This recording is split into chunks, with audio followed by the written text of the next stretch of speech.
Alors j'ai eu à cœur de vous parler aujourd'hui de l'église locale, non pas celle de la rue Neuve exclusivement, mais de l'église, du principe de l'église en général. Et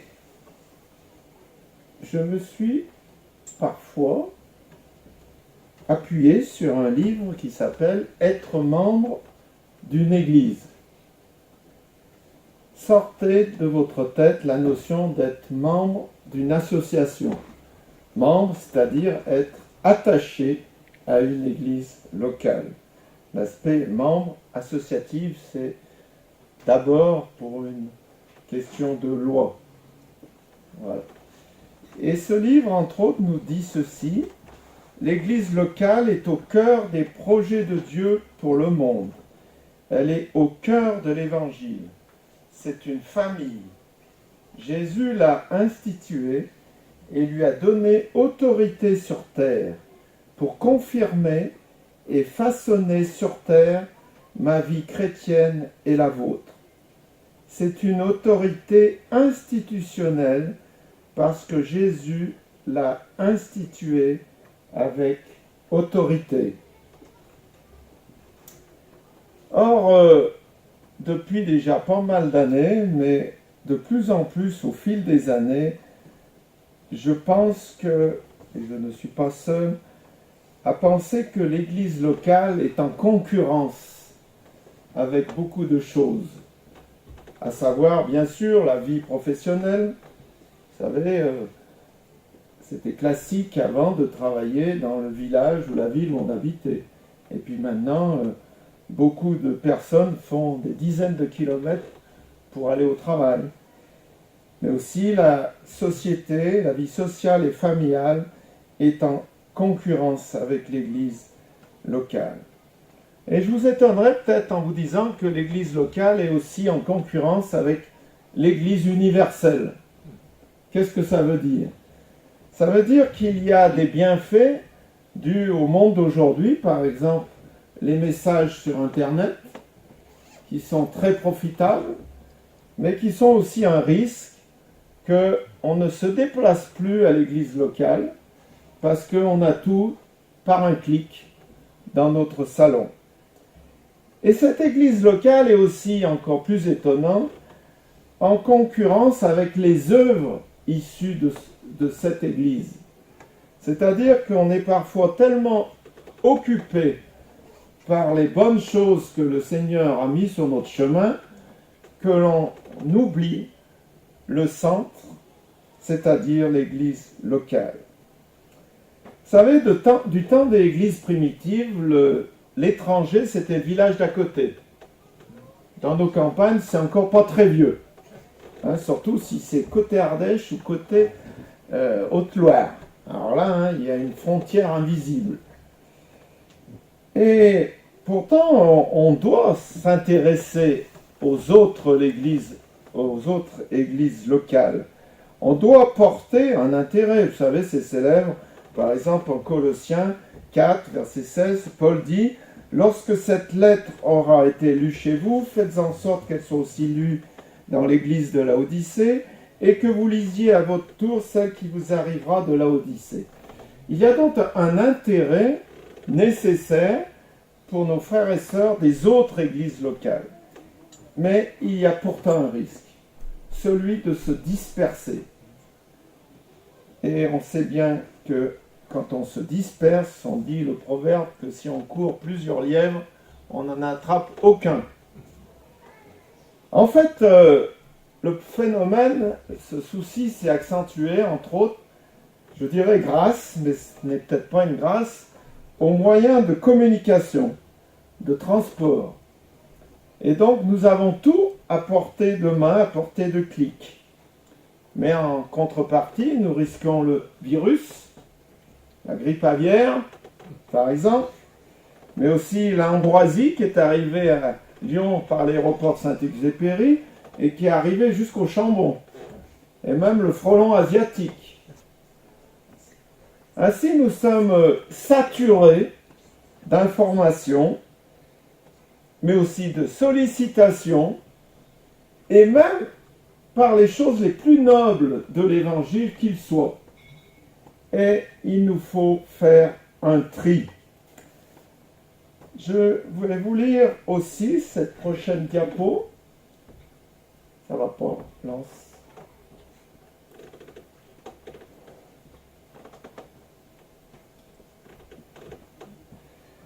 Nous devons penser à l'Église locale comme un regroupement de citoyens d'un royaume. J'aurais dû le mettre en rouge. D'un royaume. Vous êtes dans une succursale ce matin du royaume de Dieu. Ce n'est pas rien. Et non pas comme l'adhésion à une association. L'Église locale a quelque chose de plus. Elle représente toutes les personnes réunies sous la seigneurie de Christ. Elle a un roi qui exige l'obéissance de son peuple. L'Église commence par ce fait: Jésus est Sauveur et Seigneur. Il est mort sur la croix pour les péchés de tous ceux qui croient en lui et le suivent. Cela signifie que la Bible ne parle pas d'une simple notion d'adhésion à l'Église comme on pourrait le penser. Elle indique plutôt comment le peuple de Dieu se rassemble sous son autorité suprême. Les chrétiens n'adhèrent pas à l'Église, ils s'y soumettent. Heureusement que ce n'est pas moi qui l'ai dit, que c'est écrit. Comme ça, je peux me cacher derrière l'auteur. Il est donc prioritaire pour nous, enfants de Dieu, qu'instruits par l'Esprit de Dieu, nous connaissions les commandements divins concernant l'Église et nous les appliquions dans notre vie afin de classer nos engagements par le bon ordre, dans le bon ordre. Cette église locale, elle n'est pas apparue comme ça. Un jour, Jésus a dit: tiens, je vais faire l'église. Et puis, comme ça, ils se retrouveront ensemble. De temps en temps, ils partageront une agape, surtout quand ils viennent un peu loin. Et puis, ça sera drôlement bien. En fait, l'histoire de l'église, elle a déjà commencé sous l'Ancien Testament, 2000 ans avant Jésus, quand Dieu a dit à Abraham, Genèse 12, « Je ferai de toi une grande nation, je te bénirai, je rendrai ton nom grand, et tu seras une source de bénédiction, je bénirai ceux qui te béniront, et je maudirai ceux qui te maudiront. » 500 ans plus tard, Dieu transmit à ce peuple élu ses commandements, ses règles de vie, communautaires et personnelles par l'intermédiaire de Moïse. 1500 ans passèrent et Christ instaura la nouvelle alliance. Et alors, l'Épître aux Hébreux nous rappelle cette histoire des chapitres 1 à 10. L'auteur nous dit en effet que la loi, tout ce qui a été précédé, est une ombre de ce qui est à venir, donc l'Église. Alors en Hébreux chapitre 8, il nous est dit donc que les Juifs devaient célébrer un culte qui était une image et ombre des choses célestes. Mais quand Jésus est venu, il est devenu un grand souverain sacrificateur. Donc il est venu simplement, on va dire, à la suite de ce que Dieu avait commandé au peuple juif, et Jésus l'a étendu à l'ensemble des nations. C'est tous les versets, Hébreux 4, puisque nous avons un grand souverain sacrificateur, demeurons fermes dans la foi. Hébreux 10, nous avons un souverain sacrificateur, approchons-nous avec un cœur sincère, et ainsi de suite. Et Hébreux 10 aussi, au verset 19, nous avons un libre accès au sanctuaire. Vous avez remarqué que ces mots, grand souverain sacrificateur, sanctuaire, c'est pas quelque chose qu'on a vraiment l'habitude dans nos églises. Et pourtant, c'est le titre qui sont donnés à ce Jésus de l'église évangélique primitive et d'aujourd'hui. il y a parmi nous un grand souverain sacrificateur qui nous raccorde à l'Église, on va dire, si je peux l'appeler comme ça, du peuple élu. Alors je vous rappelle ces choses simplement pour dire que l'Église n'est pas sortie de nulle part, mais qu'elle est la continuité de l'appel de Dieu et que l'Église l'a élargi à travers elle. Cet appel a été élargi aux nations. Alors, est-ce que ça veut dire que tout est fini de l'ancienne alliance, que nous n'avons pas quelques modèles à regarder et appliquer? Et il nous est dit que, en effet, en Hébreux 9, que la première alliance avait aussi des ordonnances relatives au culte et au sanctuaire terrestre. De même, la nouvelle alliance a les siennes. Ah donc il y aurait des ordonnances pour l'Église d'aujourd'hui et pour l'Église locale. La nouvelle alliance a les siennes, ces ordonnances. Alors, non pas certes sous forme de rituels, hein, vous savez, les sacrifices, ainsi de suite, les fêtes saisonnières et tout, mais il y a quand même des ordonnances fondamentales. On vient d'en parler, mais le baptême en est une de ces ordonnances. Le repas du Seigneur en est une autre. Mais la piété, le service dans l'Église, la fréquentation de l'Église sont des ordonnances. Comme au temps de l'Ancienne Alliance, Dieu conviait son peuple lors de certaines fêtes. Chaque dimanche, entre autres, Dieu, mais aussi chaque fois qu'il y a une rencontre, Dieu convie son peuple à venir partager un temps avec lui. On l'a chanté ce matin, il est là au milieu de nous, et ainsi de suite. Voilà pourquoi l'épître aux Hébreux passe 10 chapitres sur 14 à nous parler du lien. Alors on va dire, ça s'adressait aux Hébreux, nous on n'est pas juifs. C'est pas mis dans la Bible d'un livre écrit pour l'ensemble des nations pour s'adresser qu'au peuple juif. Hein. Il y a des choses bien sûr à tirer. Et l'auteur va nous parler, au fil des textes, de différents thèmes. Premièrement, par exemple, l'exhortation et la fermeté dans la foi, au même titre que le peuple de Dieu, d'Israël, était convié à être ferme dans ses attachements. Et on sait qu'il n'a pas toujours été, mais pour nous, c'est le cas similaire. Et donc, en Hébreux 10, au verset 19, je relis ceci, parce que j'ai situé l'aspect sanctuaire. Puisque nous avons, au moyen du sang de Jésus, une libre entrée dans le sanctuaire par la nouvelle et vivante... C'est une diapo, ça. Ça marche pas. Non, c'est trop loin. Voilà. Qu'il a inauguré pour nous au travers du voile. Alors là, quand vous lisez tout ce début, vous dites on est chez les Juifs, là. Hein? Et puis vous allez voir le développement, c'est-à-dire de sa chair, et puisque nous avons un souverain sacrificateur établi sur la maison de Dieu, approchons-nous avec un cœur sincère, dans la plénitude de la foi, les cœurs purifiés d'une mauvaise conscience, et le corps lavé d'eau pure. Retenons fermement la profession de notre espérance, car celui qui a fait la promesse est fidèle. Alors là, on bascule, on va dire, dans l'église évangélique d'aujourd'hui, ou du 1er siècle. Veillons les uns sur les autres pour nous exciter à la charité et aux bonnes œuvres.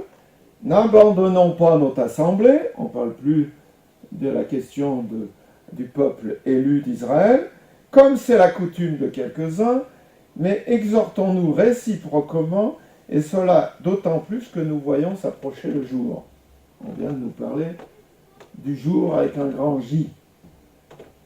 Et donc, on voit tout ce développement, ce lien, que l'auteur de l'Épître aux Hébreux, ça c'est moi qui ai appuyé sur quelque chose, voilà, et qui, je ne savais même pas que ça existait, et ce lien qui développe entre l'ancienne alliance, on va dire, le fonctionnement du peuple élu, et la nouvelle alliance, le fonctionnement du peuple élu aussi, mais en Jésus-Christ, et qui s'étend non plus à un peuple, à un territoire, à une race, mais à l'ensemble des nations.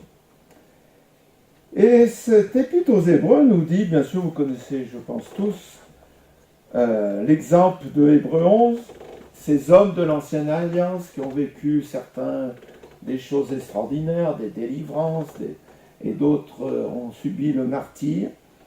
Et il nous parle aussi au chapitre 12 de la persévérance nécessaire dans l'Église, qui est la continuité de la mission que Dieu a donnée aux hommes. Ainsi, si on résume, dans ces chapitres d'Hébreux, on voit qu'il faut s'approcher de Dieu avec un cœur sincère. Est-ce que c'est pas ce qu'on nous convie chaque fois qu'on prend la scène? On doit confesser, témoigner de notre espérance. Je ne vous cite pas toutes les références, ce sont là. Est-ce que c'est pas ce qu'on nous demande lors du temps de louange? On doit veiller les uns sur les autres, pratiquer l'amour fraternel. Est-ce que ce n'est pas un principe de base de l'Église? Ainsi, je ne peux pas, nier la place prépondérante que Dieu a donnée à l'Église locale. Et si Dieu s'est engagé à appeler à cette place, il faut qu'elle en soit ainsi pour moi. Pour faire court, ni ma vie personnelle, familiale, professionnelle, ni l'Église universelle, ni les réseaux. Ça vous dit quelque chose, les réseaux? Moi, j'ai la tristesse de voir des jeunes et moins jeunes qui ne vont plus à l'église locale, je ne parle pas de la Rue Neuve, sous prétexte qu'ils adhèrent à un réseau d'amis évangéliques et qu'ils sont bien entre eux et qu'ils forment ainsi une sorte d'église virtuelle sur le net.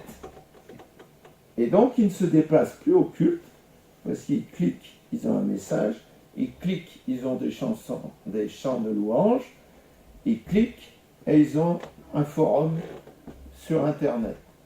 Ce n'est pas ce que Dieu a voulu. Ce n'est pas ce que Dieu a voulu. Dieu a voulu l'Église locale dans son extrême simplicité, qu'elle soit dans une maison ou dans une salle de 50 places ou dans une salle de 1000 places ou 3000 ou 5000. Il a voulu l'Église locale et on verra pourquoi. Et d'ailleurs, l'apôtre Paul en Timothée, bien conscient de ce principe, explique à Timothée, il faut que tu saches comment tu dois te conduire dans la maison de Dieu. Dieu habiterait-il dans une maison? Lui qui est esprit et vérité. Dieu n'habite bien sûr pas dans les murs de nos locaux. Même si des fois, certains mouvements d'église, en tout cas, pensent que les murs, ou ne l'affichent pas, mais dans le fond du fonctionnement, que les murs sont sanctifiés. Et que du coup, il ne peut pas s'y passer n'importe quoi. On ne peut pas chanter sur certains registres, sur certains recueils dans une église, où on ne peut pas prendre la scène en dehors de l'église. Ça, c'est de la religion, pour moi. L'église du Dieu vivant, et plus que cela, c'est la maison de Dieu, et on est donc extrêmement loin de la notion de simple association. c'est la maison de Dieu. Et comme Dieu est esprit, en effet, l'Église est sa maison à travers ses membres. D'ailleurs, l'Évangile est très clair, Éphésiens 2. En lui, vous êtes aussi édifiés pour être une habitation de Dieu en esprit. Ça ressemble à une construction, ça, vous ne trouvez pas? À une maison. Vous êtes édifiés. Bon, je vois bien des pierres l'une sur l'autre pour construire quelque chose. 1 Pierre 2, encore plus explicite. Vous-même, comme des pierres vivantes, édifiez-vous pour former une maison spirituelle, un saint sacerdoce. Vous voyez, même l'apôtre Pierre, il raccorde ça à la notion du temple, du peuple élu. Une sacrificature, un sacerdoce, des mots qu'on n'utilise pas au quotidien. Et donc, comment se conduire dans la maison de Dieu? Et pourquoi il est nécessaire de bien se conduire? Pourquoi cette maison est-elle si importante? Parce qu'elle a une mission. Et cette mission, elle est extraordinaire. Cette mission, c'est que l'Église est une colonne et un appui de la vérité. C'est pas une petite mission, hein, que d'être une colonne et un appui.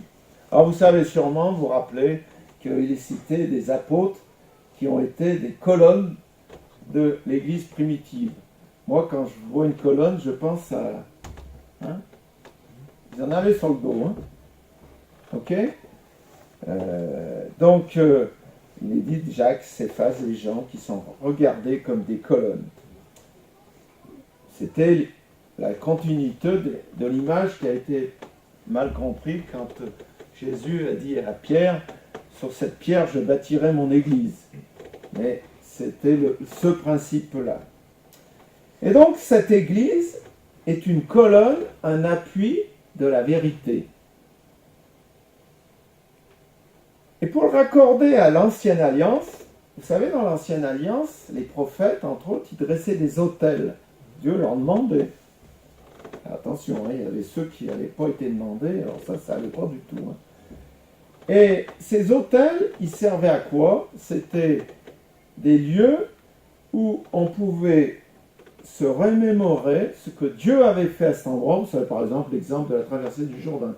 Tu prendras 12 pierres au fond du Jourdain, et tu les planteras à la sortie, et donc le peuple pouvait se rappeler de l'œuvre de Dieu. Et ces autels se dressaient comme symbole de la délivrance que Dieu avait accordée.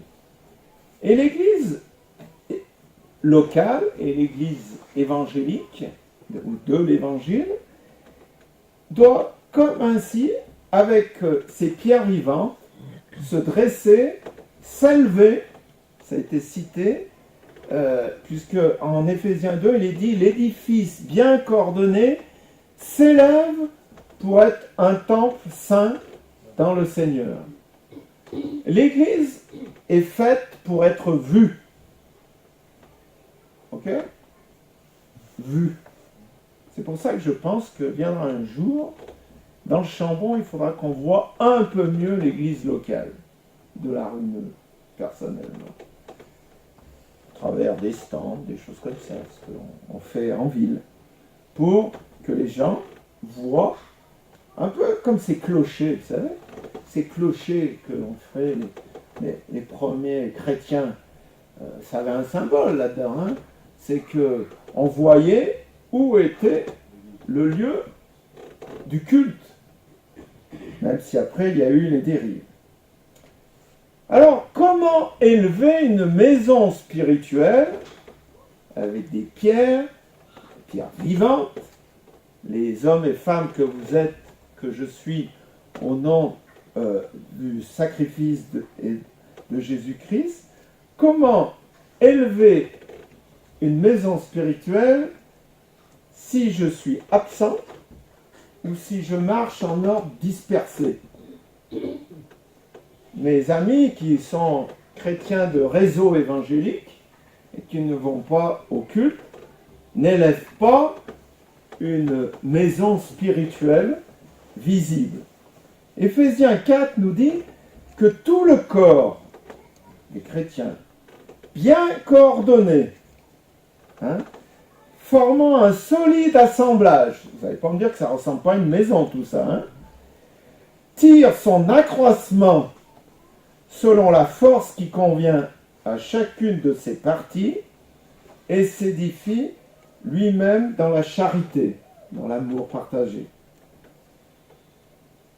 Une autre version dit « comme le corps tout entier, bien ordonné et cohérent, grâce à toutes les jointures qu'il soutiennent fortement, pour attirer son accroissement, s'élever dans la mesure qui convient à chacun. »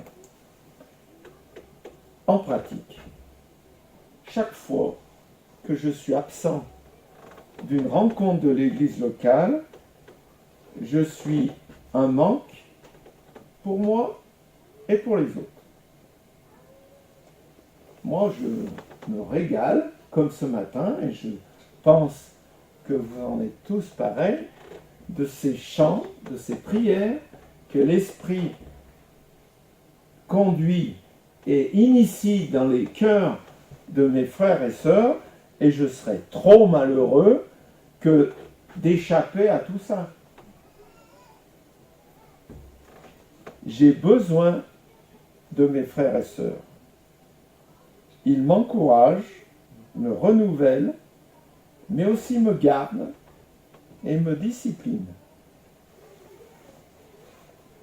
En conclusion, ça on l'a sauté, être chrétien, dit ce livre, c'est faire partie d'une église. Aucune des personnes ayant reçu le salut ne se met à errer et à se demander si elle doit se joindre à une église. Les gens se repentent, sont baptisés et prennent part à la vie de l'église. Considérer Christ comme son Seigneur signifie être uni à son peuple. Le chrétien né de nouveau appartient à un peuple élu, un peuple nouveau, qui a un roi, qui est Dieu, ce peuple élu vient se retrouver dans les convocations que le roi lui adresse, au même titre qu'il appelait le peuple d'Israël. En conclusion, j'appartiens certes à l'Église universelle, faite de tous les enfants de Dieu. Mais le premier terrain d'application de ma foi, c'est l'Église locale. Et je ne parle pas pour la rue Neuve, je parle pour toutes les églises évangéliques locales. Il serait très dangereux pour moi que, pensant être de partout, je sois de nulle part. Ça vous parle, c'est la chasse. Plusieurs lièvres, on n'en tire aucun. Ma place est d'abord dans l'église locale, avant d'être dans les œuvres de l'église locale. Vous savez, c'est le même principe d'inversion que la foi et les œuvres. Les œuvres sont issues de la foi. Les œuvres ne fabriquent pas la foi. Et au même titre, les œuvres bonnes découlent de l'Église et sont la continuité de l'Église dans différentes directions. Mais elles ne remplacent pas la place de l'Église. Et pourquoi est-ce si important? J'ai parlé plusieurs fois des pierres. Parce que les pierres vivantes qui constituent la maison spirituelle de Dieu s'ajustent, vous savez comment? En se frottant les unes aux autres. Il n'y a pas, en technique de mécanique, pour faire porter deux pièces de façon parfaite, on met une matière qu'on appelle le bleu, qu'on a enduit sur des faces, on frotte l'une contre l'autre et on voit sur l'autre là où est-ce que ça porte. Là où est-ce que ça porte, ça veut dire les points qui dépassent et qui demandent à être grattés pour arriver à l'intimité et au parfait, c'est-à-dire on appelle ça faire le plein. Le but de l'église locale, c'est que les pierres vivantes, bien coordonnées ensemble, se frottent les unes aux autres et s'ajustent. Or, quand vous êtes dans un réseau, une association, vous êtes avec un thème commun. Par exemple, je ne sais pas, vous faites partie d'une association pour la lutte contre une maladie. Tous les gens qui font partie de cette association sont concernés par ça. Et donc, par définition, vous avez toute tendance à vous accorder avec ces gens. Par contre, dans une église locale, il y en a qui tirent vers l'évangélisation, d'autres tirent vers la formation des enfants, le troisième vers un but, je ne sais pas, d'essaimage d'église et tout. Et il y a là un terrain d'exercice de notre foi qui est irremplaçable. Et puis pour finir, soyons réalistes, chaque enfant de Dieu a ses périodes de fatigue, de découragement, de doute. Que se passe-t-il alors chez moi quand je vis ça? Eh bien, je suis transparent, la lecture de la Bible, l'étude, la prière deviennent difficiles, trop difficiles. Et comment Dieu peut-il me restaurer si je me soustrais à entendre, à comprendre les engagements, les encouragements que mes frères et sœurs expriment? Sinon, au contact de mes frères et sœurs, la seule est le terrain où l'amour partagé, parce que ça ne se fait pas, on peut dire j'aime tout le monde, ça se construit. Hein? La relation, c'est au fil des mois et des années qu'on apprend à se connaître et qu'on apprécie un peu celui-ci, même s'il est un peu cela, mais qu'on voit que derrière, on a découvert qu'il avait aussi cette facette qui était un bel encouragement. Ainsi, au contact de mes frères et sœurs dans l'église locale, plus je suis chargé, plus je dois m'efforcer d'être avec eux. C'est bizarre, hein? Mais c'est une réalité. Plus je suis chargé, plus je dois m'efforcer d'être au contact d'eux. C'est le seul chemin de restauration que Dieu vraiment me permettra de vivre. Et de plus, je rentre dans son appel, dans ce projet merveilleux à la suite du peuple élu d'Israël qu'il a fait, l'Église du Dieu vivant, l'Assemblée du Dieu vivant. L'appui, la colonne de la vérité. Prions. Jésus, on veut te bénir parce que tu as décidément tout prévu. Que tu as prévu ce rassemblement par l'Esprit Saint, par ton Esprit Saint, de ces hommes et femmes qui, comme dit le chant, viennent de tous les horizons de la terre. Parfois, en effet, des ethnies différentes, des vécus différents, des âges différents, et qui peuvent se retrouver avec un lien indéfectible, un ciment extraordinaire que fabrique en nous l'œuvre de ton Saint-Esprit. Nous te bénissons de ce lieu d'asile qu'est l'Église que tu as mis en place, et nous te demandons, Seigneur, de nous donner d'y être attachés, de choisir une Église locale et de pouvoir ainsi y grandir au bénéfice de nos frères et sœurs et de l'œuvre de chacun à travers l'Esprit Saint. Amen. Amen.